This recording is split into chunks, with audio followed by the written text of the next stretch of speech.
Hi, my name is Katerina German, and I work on the digital Facebook, Twitter, all that kind of stuff for the Other Side television show. And I am here with Jer. You may remember her from season 3, where she was almost regressed, or used as a way for the team to communicate with spirits. So, Jer, welcome. What was your experience? How did you get involved with the show? Well, thanks for having me. And it was season 2, actually. So how the journey, I guess, all became was I was working at CBC at the time as a reporter and came across their morning show when I came in.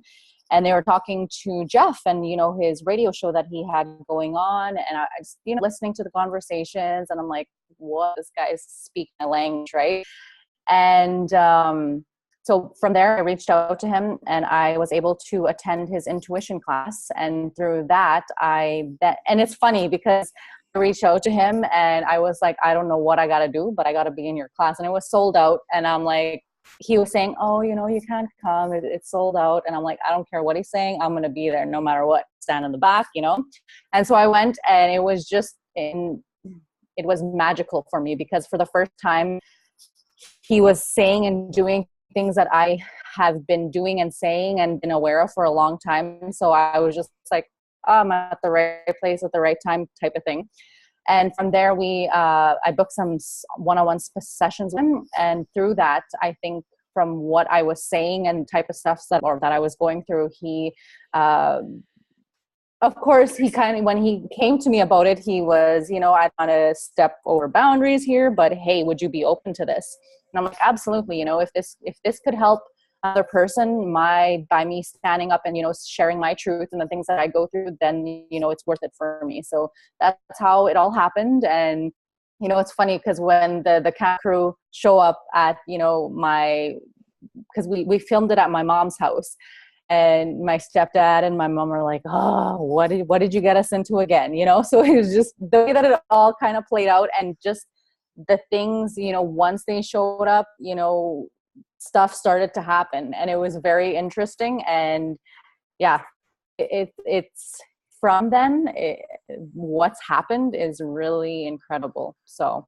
Well, for those who maybe haven't seen this particular episode, maybe tell us what happened in the show. Yes. So during the show, we had spoken basically about, the different stuff that I had been going through. So, I mean, what I always tell people is I'm a witch. And they'll be like, what? What's so, and it's not really like the, the women that wear pointy hats and they wear the flowy black clothes. It's more so, I am more susceptible and go through experiences that maybe, other people wouldn't be open to.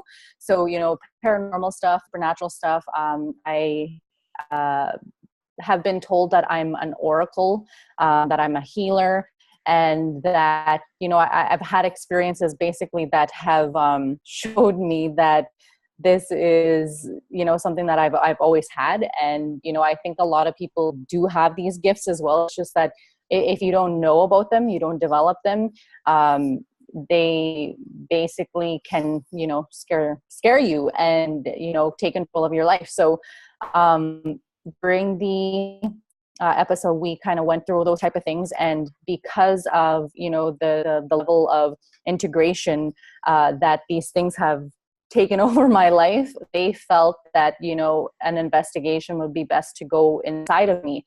So they put me through a trance-like state to basically find out what's going on. And because Jeff had realized that the conversations, the stuff was always happening within me. So during the investigation, I guess 3 different entities came through from me, spoke through me, and very interestingly, I think at the end of it, when I look back at it, it ended the episode. And it's funny because like that point where I'm screaming, I look back at it and I'm like, why was I screaming? I think it was kind of like the realization and the acknowledgement that, this is real and this is true. It's funny because Jeff came to me initially and was like, would you be willing? And I'm like, really? Am I that bad? Is this really a thing? I mean, even, you don't understand it. And it's just a thing that, people tell stories, but it's like, does this really happen to people? So it was kind of like, that screaming was just kind of like, oh my gosh, and yeah, just being very vulnerable and putting myself out there in a way that was so real and scary. And I think, it was all of those type of things. So yeah, that's what happened. Amazing, amazing. So, if you were going to explain to people what it was like working with the team, what was that like for you in the experience? Mm-hmm. Well, they were definitely, very supportive and very caring and, very soft with the way that they did things, and really try to understand, what I was going through, and even just the way that they try to capture the footage and, really trying to understand, what was going on. They were very, you know, I would say understanding, compassionate, and just very just caring, I think that helped me through a lot of it, because I think, when it really has a lot to do with the people who are on the team, and that they're making you feel like you can actually, stand in that truth and be that person that you need to be to get the story across. So I feel like they were very warm, and it really helped, the way that the investigation went. So they were incredible. Mm-hmm. Fantastic. So, what's been your experience since the show? Wow, it's incredible. So, I mean, one of the things during the event, we spoke to one of my protectors, I'll call him, and his name was Anthony. And it's funny because about 2-3 years after the episode, I met my husband, and his English name is Anthony. And and again, this is just like, nothing is coincidence in my life. And when I met him, and during the episode, I referred to, a hooded man who always tried to, keep me from himself and protect me, and, would sabotage relationships and all of these things. And it's really funny because the day that my husband and I got married, he told me that, I mean, I never told you this, but ever since I was a little boy, I had a reoccurring dream of being in a market and chasing a girl in a white dress. And she had black hair and pink lips. And he said, when I seen you, I knew you were her.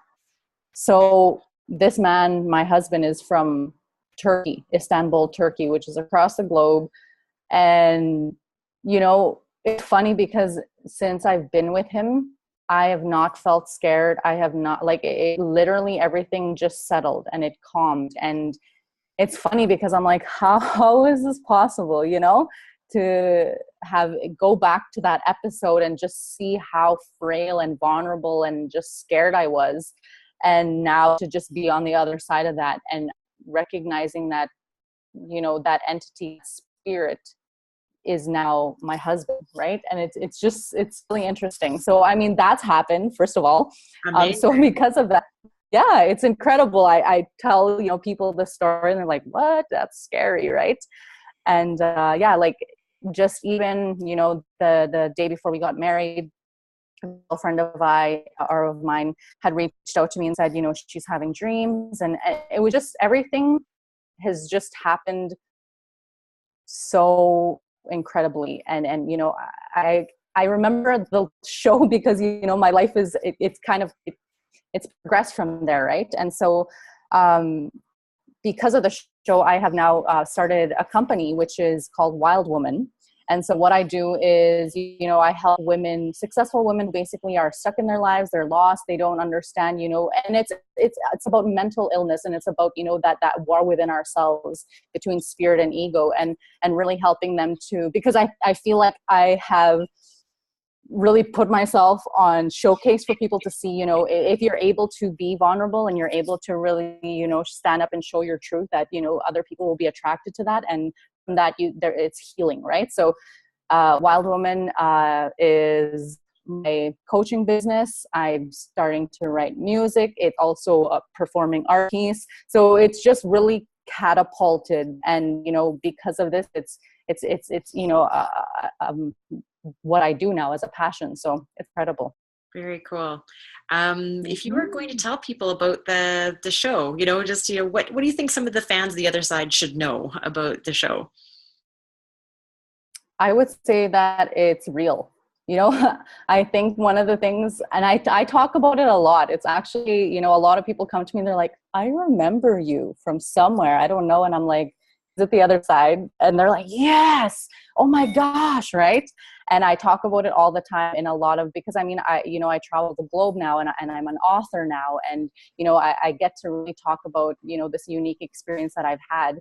And I think with a lot of these type of shows, people will be like, it's made up, it's made for ratings or whatever it is. But this is authentically a real show where people are having these real problems. And, I would like just to say that, if you are open to the idea of, sharing your gifts and the things that you're experiencing, to reach out and to, share them with everybody. Because I mean, I think this day and age, if we can all, be there for each other and encourage to, share, I think that's great for all of us to and to kind of get to a calmer, better place. So, yeah. Beautiful. What a great ending. Thank you so much for sharing your experience, Jer. And I know people are going to be very interested in this. So thank you for your time. No worries. Thank you so very much for having me here.